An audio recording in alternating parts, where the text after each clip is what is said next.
Եկեղեցին միշտ եղել է դպրոցի կողքին ու եղել հայ դպրության ջահակիրը, մրցանակակիրներին դիմելով ասաց Մայրաթորի քրիստոնեական դաստիարակության կենտրոնի տնօրենը։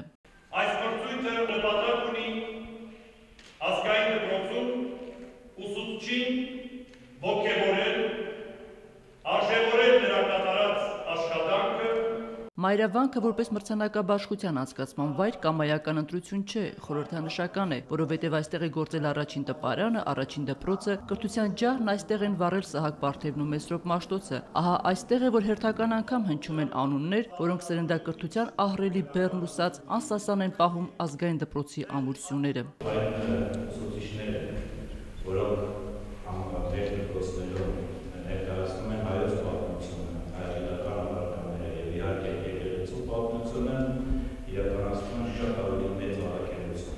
Մրցանակաբաշխությանը մասնակցում էին այն ուսուցիչները, որոնք հաղթահարել էին նախընթաց փուլերը եւ լավագույնը ճանաչվել իրենց մարզերում։ Երկու փուլով կազմակերպված մրցույթում վճռականը վերջինն էր, որը հաղթահարածների թիվը տարեցտարի աճում է։ Լավագույնին ձգտողները թեև կարևորում են գնահատված լինելը, բայց առաջնային էին համարում ուսուցչի նվիրումն ազգային դպրոցին եւ կիրթ ու գրագետ սերունդ դաստիարակելու նրա հմտությունները։ Ցանկացած լավ ուսուցիչ դպրոցի անունը բարձրացնում է։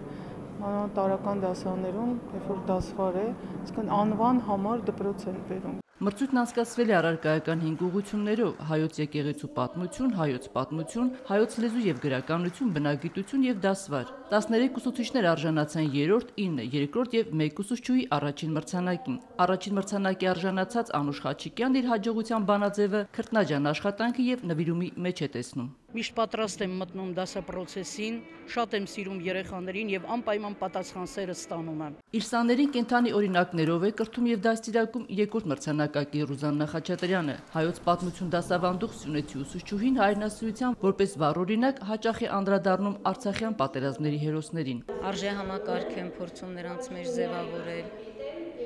որը չգիտեմ, ինձ մոտ ստացվում է, կարողանում եմ աշակերտներին այնպես անել, որպեսզի նրանք իսկապես սիրեն առարկան։ Հայոց եւ համաշխարհային պատմություններ դասավանդող Վարդան Աշճյանն խոստովանում է տեղեկատվական տեխնոլոգիաների դարաշրջանում, երբ ինֆորմացիոն հոսք ուսուցչի խոսքից ավելի շուտ է տեղ հասնում, մանկավարժից ահռելի ջանքեր ու պատրաստվածություն է պահանջվում երեխայի մոտ հետաքրքրություն առաջացնելու առարկայի նկատմամբ։ Իր պարագայում դա ստացվել է։ Մշտական պրպտումները առողջ պտուղներ են տվել։ Լրացուցիչ նյութեր եմ օգտագործում դասապրոցեսի ընթացքում, այնինչ որ կարող են նրանք նաև չկարողանան գտնել, ասենք, համացանցում։ Լրացուցիչ նյութեր, գիտության նոր, ասենք, հետազոտությունների արդյունքները։ Մրցանակներից անմասն չմնացին նաև առարկայական մրցույթին մասնակցած մյուս ուսուցիչները, նրանց էլ խրախուսական մրցանակներ, պատվո գրեր եւ հոգեվոր գրականություն հանձնեցին։